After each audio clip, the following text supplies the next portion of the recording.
কলকাতার সবচেয়ে বড় গণেশ মন্দির দেখতে হলে চলে আসতে হবে 48/B মুক্তারাম বাবু স্ট্রিটে। রাজপ্রাসাদের মতো গঠনশৈলী নিয়ে বিরাজ করছে এই সিদ্ধি বিনায়ক বা গণেশের মন্দির। প্রতিদিন টাটকা টাটকা ফুল দিয়ে গণেশজির সিংহাসনটি সাজানো হয় খুব সুন্দর করে। মন্দিরটি প্রতিদিন খোলা থাকে সকাল 6টা থেকে দুপুর 12টা এবং বিকেল 4:30 থেকে রাত্রি 9টা পর্যন্ত।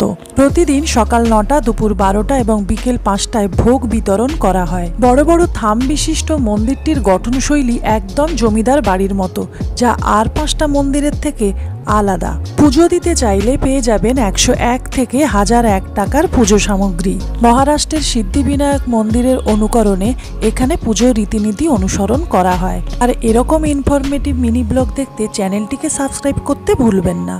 এখানে আসার সবচেয়ে ভালো উপায় হলো মেট্রো করে চলে আসুন মহাত্মা গান্ধী রোড মেট্রো স্টেশনে, আর বাসে এলে নামতে হবে মার্বেল প্যালেস স্টপেজে।